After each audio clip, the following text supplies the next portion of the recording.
오늘 아침에도 하나님 은혜의 보좌 앞에 나오신 여러분 환영합니다. 고난주간 셋째 날입니다. 함께 기도하겠습니다. 아버지 하나님, 은혜를 감사합니다. 해마다 저희들에게 고난주간을 허락해 주셔서 나 자신에 대하여는 십자가에 못 박히고 하나님에 대하여 살아나게 된 이 놀라운 십자가의 비밀, 십자가의 은혜를 깊이 생각하며 그 진리에 우리 자신을 일치시켜 나갈 수 있도록 귀한 주간 허락해 주심을 감사합니다. 무엇보다 이 세상의 그 어떤 것에서도 위로와 만족을 얻을 수 없는 저희들임을 깨달아 주님 앞에 나왔습니다. 사방으로 우겨쌈을 당한 것 같고 모든 것이 막혀버린 이때에 하늘을 향하여 눈을 드는 사랑하는 성도들 다 되게 해주시옵시고 예수님 십자가에 내 자신이 못 박혔음을 정말로 믿게 되는 믿음의 놀라운 역사를 이 한 주간 온전히 깨닫고 누리게 하여 주시옵소서.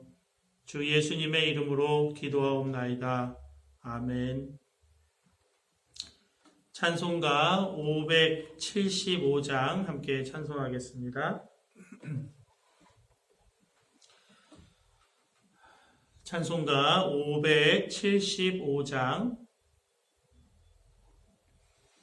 575장 함께 찬송하겠습니다. 주님께 귀한 것 드려 젊을 때 힘다하라. 진리의 싸움을 할 때 열심을 다하여라. 모험을 보이신 예수 굽히지 않으셨네.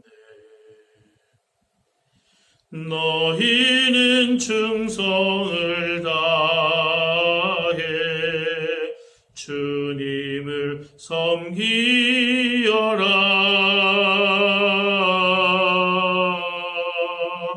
주님께 귀한 것 드려 젊을 때 힘다하라. 구원의 갑주를 입고 끝까지 싸워라. 주님께 귀한 것 드려 내 몸과 내 마음도 주위의 모든 것 바쳐 힘다해 섬기여라. 독생자 보내신 성부 은혜를 베푸시니 너희는 정성을 다해 주님을 섬기여라.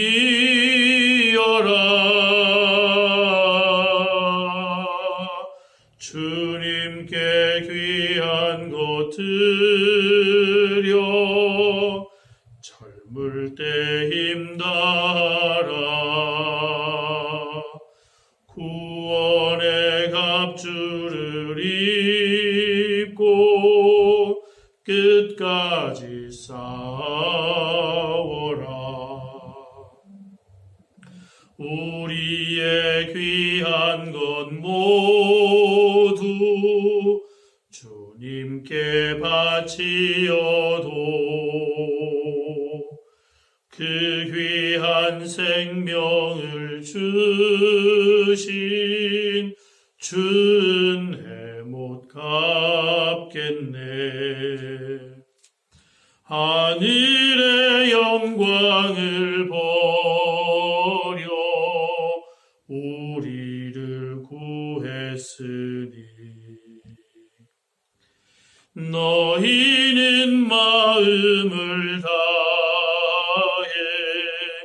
주님을 섬기어라.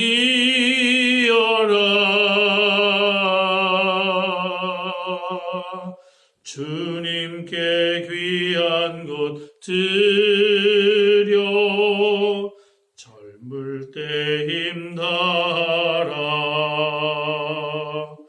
구원의 갑주를 입고 끝까지 싸워라.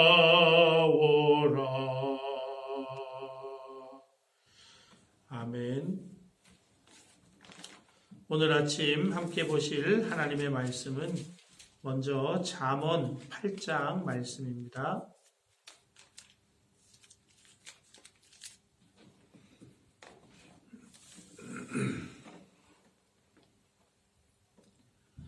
잠언 8장 말씀을 제가 봉독하겠습니다. 여러분 경청해 주시기 바랍니다. 지혜가 부르지 아니하느냐, 명철이 소리를 높이지 아니하느냐. 그가 길가의 높은 곳과 내거리에 서며 성문 곁과 문 어귀와 여러 출입하는 문에서 불러 이르되, 사람들아, 내가 너희를 부르며 내가 인자들에게 소리를 높이노라. 어리석은 자들아, 너희는 명철할지니라. 미련한 자들아, 너희는 마음이 밝을지니라. 너희는 들을지어다. 내가 가장 선한 것을 말하리라. 내 입술을 열어 정직을 내리라. 내 입은 진리를 말하며 내 입술은 악을 미워하느니라. 내 입의 말은 다 의로운즉 그 가운데에 굽은 것과 패역한 것이 없나니, 이는 다 총명 있는 자가 밝히 아는 바요 지식 얻은 자가 정직하게 여기는 바니라. 너희가 은을 받지 말고 나의 훈계를 받으며 정금보다 지식을 얻으라. 대저 지혜는 진주보다 나음으로 원하는 모든 것을 이에 비교할 수 없음이니라. 나 지혜는 명철로 주소를 삼으며 지식과 근신을 찾아 얻나니, 여호와를 경외하는 것은 악을 미워하는 것이라. 나는 교만과 거만과 악한 행실과 패역한 입을 미워하느니라. 내게는 계략과 참 지식이 있으며 나는 명철이라. 내게 능력이 있으므로 나로 말미암아 왕들이 치리하며 방백들이 공의를 세우며 나로 말미암아 재상과 존귀한 자 곧 모든 의로운 재판관들이 다스리느니라. 나를 사랑하는 자들이 나의 사랑을 입으며 나를 간절히 찾는 자가 나를 만날 것이니라. 부귀가 내게 있고 장구한 재물과 공의도 그러하니라. 내 열매는 금이나 정금보다 나으며 내 소득은 수는보다 나으니라. 나는 정의로운 길로 행하며 공의로운 길 가운데로 다니나니, 이는 나를 사랑하는 자가 재물을 얻어서 그 곳간에 채우게 하려 함이니라. 여호와께서 그 조화의 시작 곧 태초에 일하시기 전에 나를 가지셨으며, 만세 전부터 태초부터 땅이 생기기 전부터 내가 세움을 받았나니, 아직 바다가 생기지 아니하였고 큰 샘들이 있기 전에 내가 이미 났으며, 산이 세워지기 전에 언덕이 생기기 전에 내가 이미 났으며, 하나님이 아직 땅도 들도 세상 진토의 근원도 짓지 아니하셨을 때에라. 그가 하늘을 지으시며 궁창을 해면에 두르실 때에 내가 거기 있었고, 그가 위로 구름 하늘을 견고하게 하시며 바다의 샘들을 힘있게 하시며 바다의 한계를 정하여 물이 명령을 거스르지 못하게 하시며, 또 땅의 기초를 정하실 때에 내가 그 곁에 있어서 창조자가 되어 날마다 그의 기뻐하신 바가 되었으며, 항상 그 앞에서 즐거워하였으며, 사람이 거처할 땅에서 즐거워하며 인자들을 기뻐하였느니라. 아들들아, 이제 내게 들으라. 내 도를 지키는 자가 복이 있느니라. 훈계를 들어서 지혜를 얻으라. 그것을 버리지 말라. 누구든지 내게 들으며 날마다 내 문 곁에서 기다리며 문설주 옆에서 기다리는 자는 복이 있나니 대저 나를 얻는 자는 생명을 얻고 여호와께 은총을 얻을 것임이니라. 그러나 나를 잃는 자는 자기의 영혼을 해하는 자라. 나를 미워하는 자는 사망을 사랑하느니라. 아멘. 이어서 마가복음 14장 53절에서 72절까지의 말씀을 함께 보시겠습니다.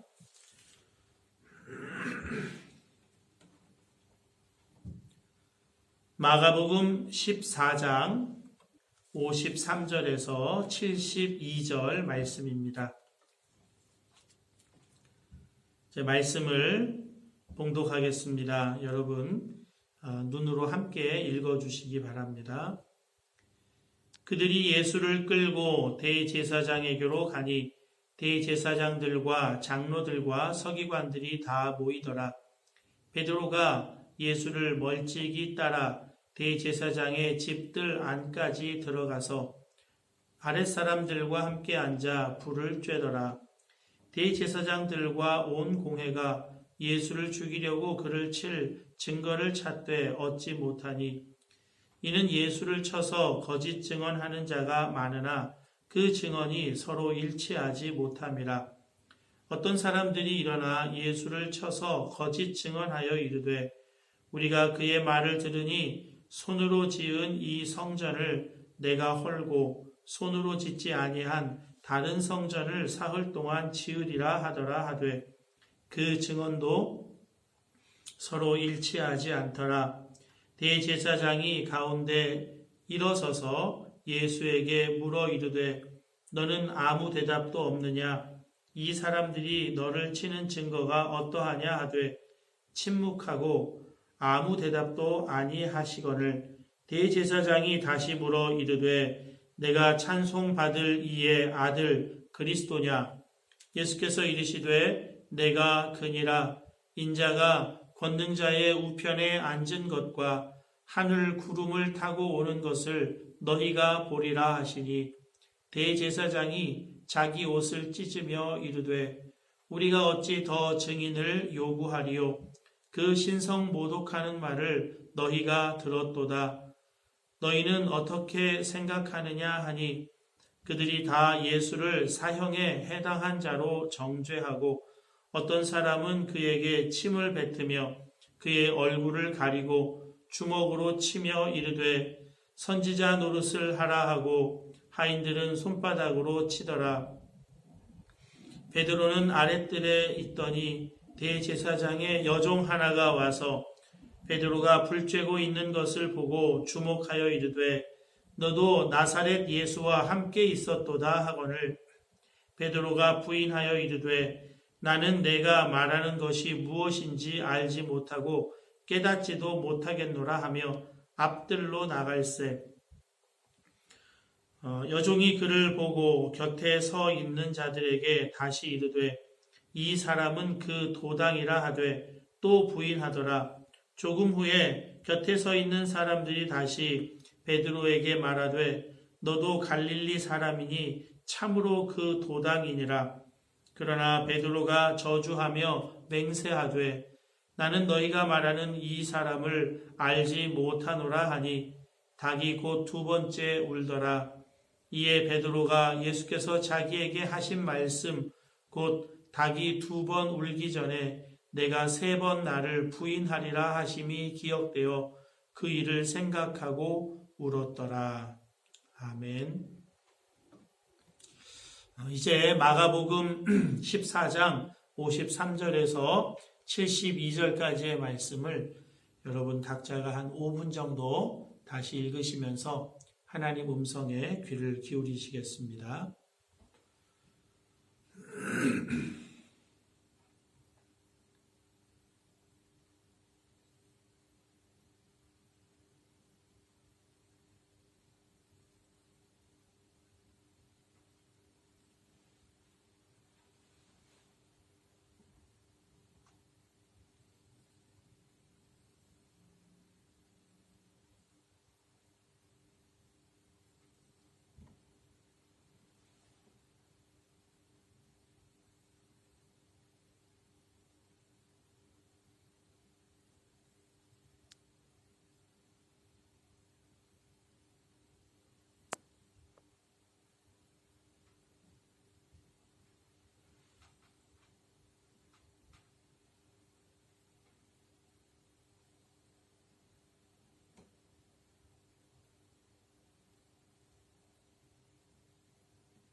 이제 잠시 말씀 나누고 함께 기도하겠습니다.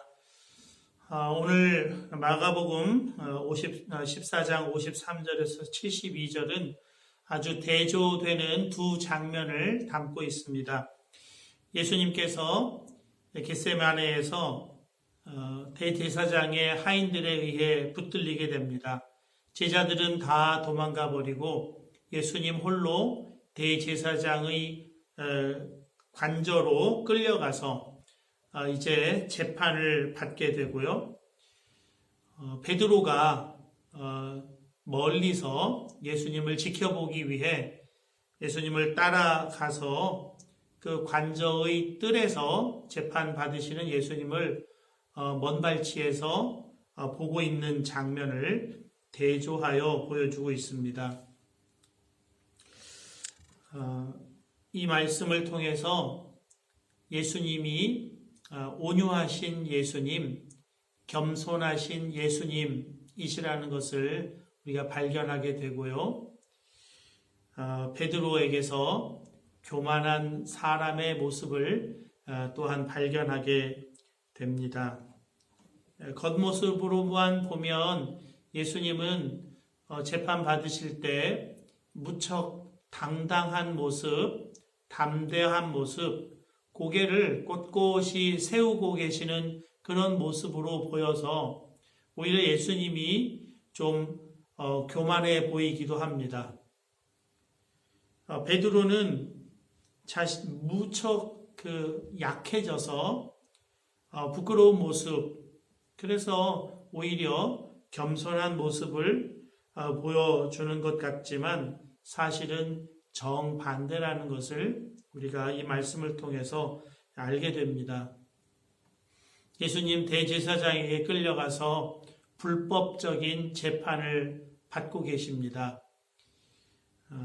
원래 산헤드린 공회는 밤에 어두울 때는 모이지 않는 것으로 되어 있습니다.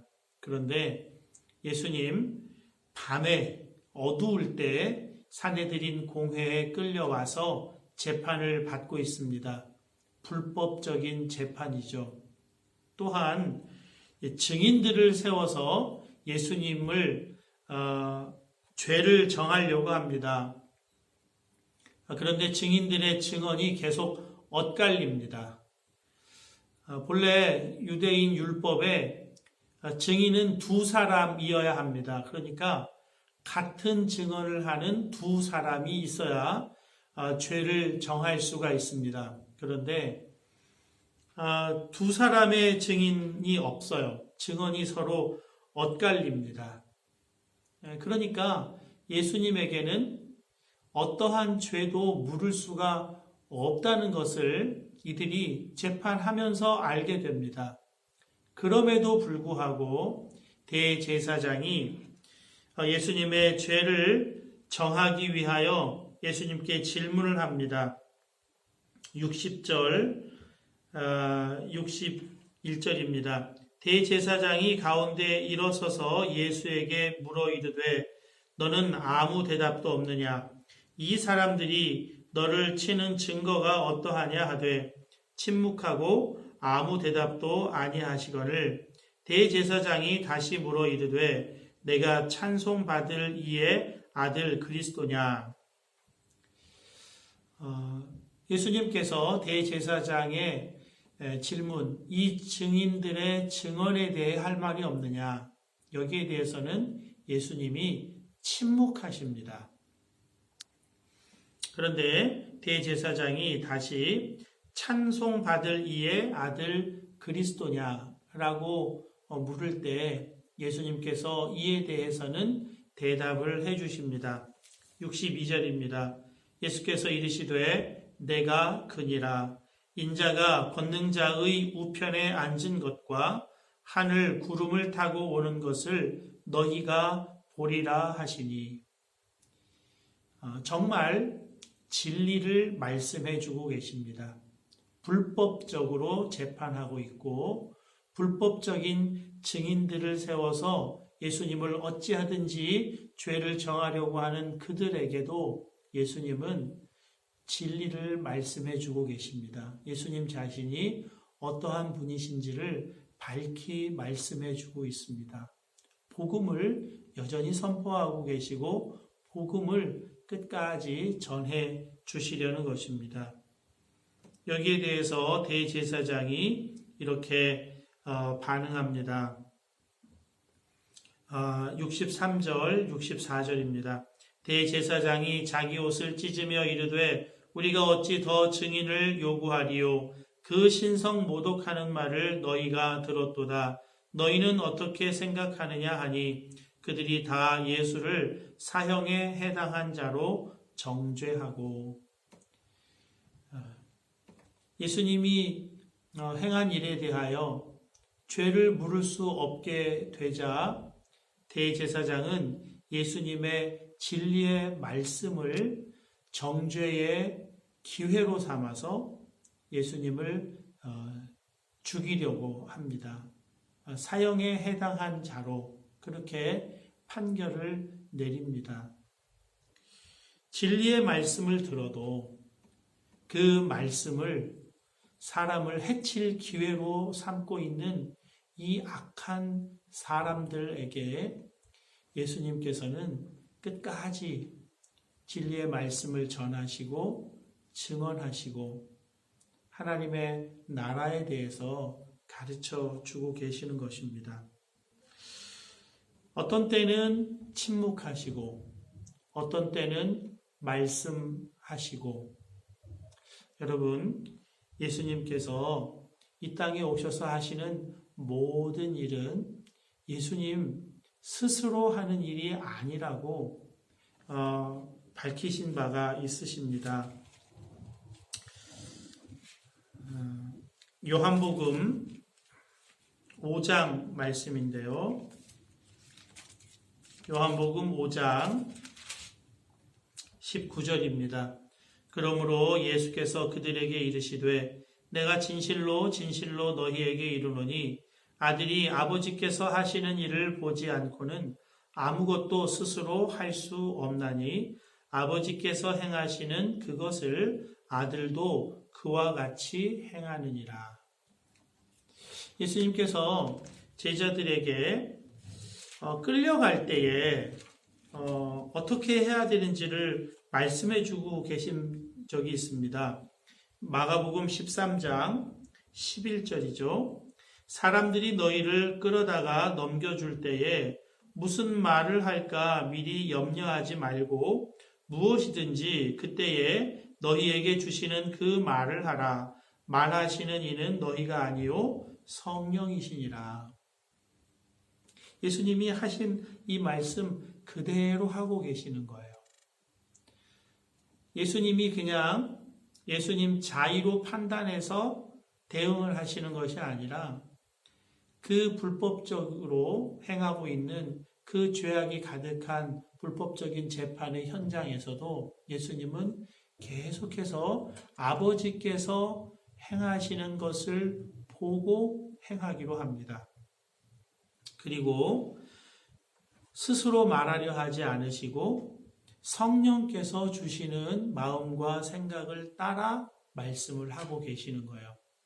그래서 어떤 때는 침묵, 어떤 때는 진리를 증언, 이렇게 행하시는 것입니다.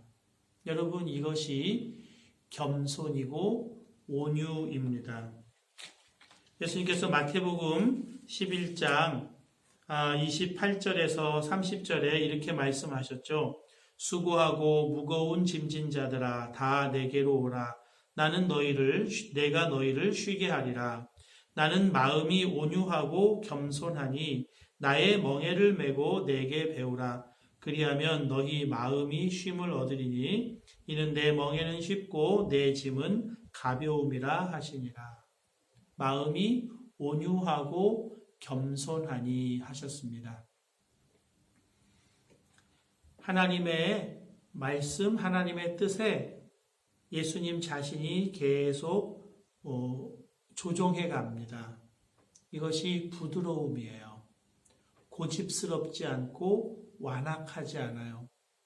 하나님이 말씀하시면 그대로 순종해요. 온유함이에요.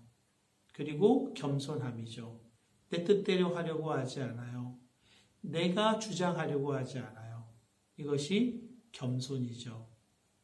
가장 겸손하신 예수님, 그분은 사람들에 의해 영향받지 않고 하나님에 의해 깊은 영향 속에서 하나님께 끊임없이 나 자신을 조정해 나가고 거기에 끊임없이 순종해 나가세요.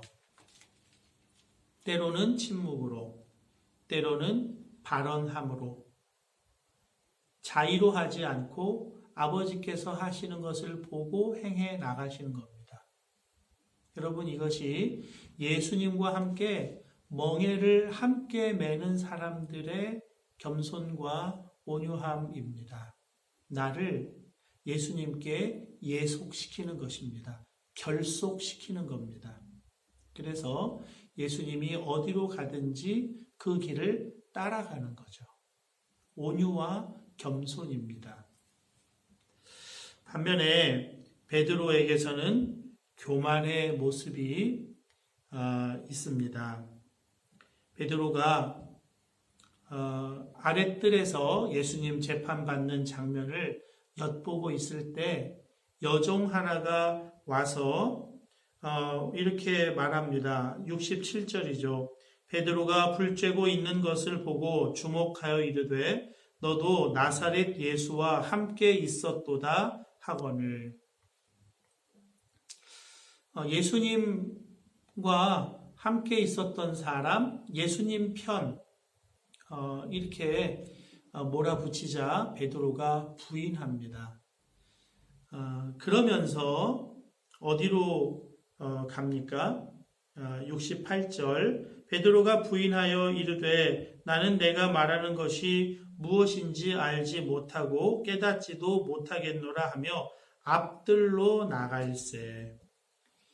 처음에는 아랫뜰, 재판장이 그래도 좀 보이는 안쪽 깊은 곳에 있다가 이 여종의 신문, 추궁을 듣고 앞뜰, 곧 출입문 가까운 곳으로 더 멀리 재판정에서 더 먼 쪽으로 이동해서 나갑니다. 그리고 다른 사람들의 질문에 대해서도 예수님을 모른다고 저주하고 부인합니다. 이 저주라고 하는 말은 원래 심한 욕설을 의미해요. 그러니까 얼마나 자기 자신을 예수님과 떨어뜨려 놓고자 하는지 그것이 저주라는 단어를 통해서 볼 수가 있습니다. 어찌하든지 예수님과 상관없는 사람으로 보이려는 것이죠. 여러분, 베드로가 3번 부인한 여러분 이것은 예견된 결과 아니겠습니까? 그 예견된 결과라고 하는 그 단서를 우리가 54절에서 찾아볼 수가 있습니다. 베드로가 예수를 멀찍이 따라 대제사장의 집들 안까지 들어가서 아랫사람들과 함께 불을 쬐더라. 예수님을 따르는데요, 멀찍이 따릅니다. 상당한 거리를 둡니다. 이 거리가 의미하는 바가 무엇입니까? 여차하면 그 아랫뜰 안쪽 깊은 곳에서 여차하면 출입문 가까운 뜰로 도망갈 수 있는 그 거리인 것입니다. 이것은 물리적인 거리이기도 하지만 심리적인 거리이기도 한 것이죠. 영적인 거리이기도 합니다. 여차하면 도망갈 수 있는 거리. 그렇지만 나는 다른 제자들처럼 도망가지는 않았다고 말할 수 있는 그런 거리입니다. 이것이 멀찍이라고 하는 거리죠. 여러분, 여기에 베드로의 교만이 숨겨져 있습니다. 그 상황도 내가 통제하려고 하는 거예요. 그 상황을 내가 주도하겠다고 하는 것입니다. 여러분, 언제나 상황을, 자기 자신을, 자기 자신의 생명을, 또 나를 둘러싼 상황과 환경을 내가 지배하고 내가 통제하겠다고 하면 거기에서 반드시 비롯되는 것이 있는데요. 두려움입니다. 왜 그럴까요? 베드로는 용맹함도 보여줬어요.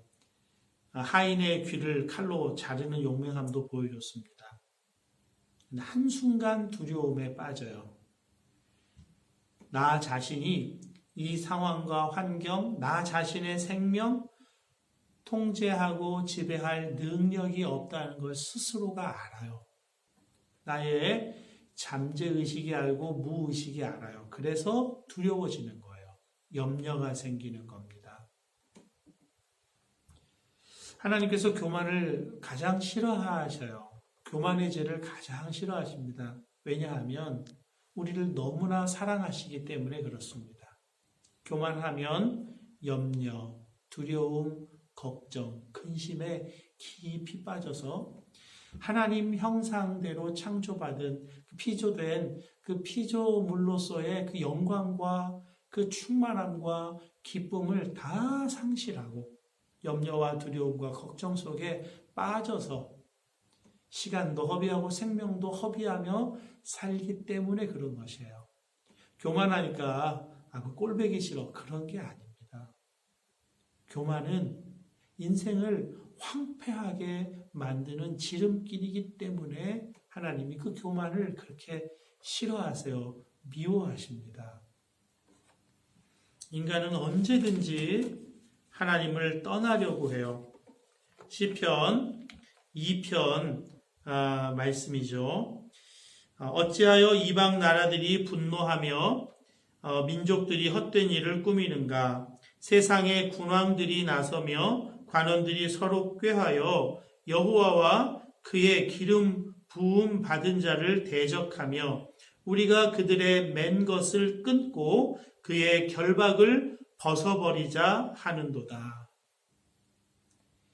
태초의 인류, 태초의 인간, 아담과 하와에서부터 지금까지 인간의 죄성은 그의 결박을 끊어버리자입니다. 하나님으로부터 독립하자. 내 마음대로 내가 내 인생의 주인 되고 내가 내 상황의 주인 되어 살자. 그것입니다.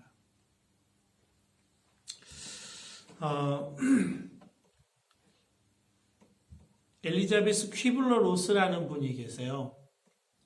타임지에서 20세기 100대 사상가를 꼽았는데 이분이 그 안에 선정됐습니다. 이분이 그의 제자와 함께 책을 한 권 냈는데 인생 수업이라고 하는 책입니다. 이분들은 죽음을 직면한 사람들을 계속해서 연구하고 탐구해요. 그래서 죽음을 맞이하는 태도와 자세, 죽음을 생각하는 그 마음들을 배워야 한다는 겁니다.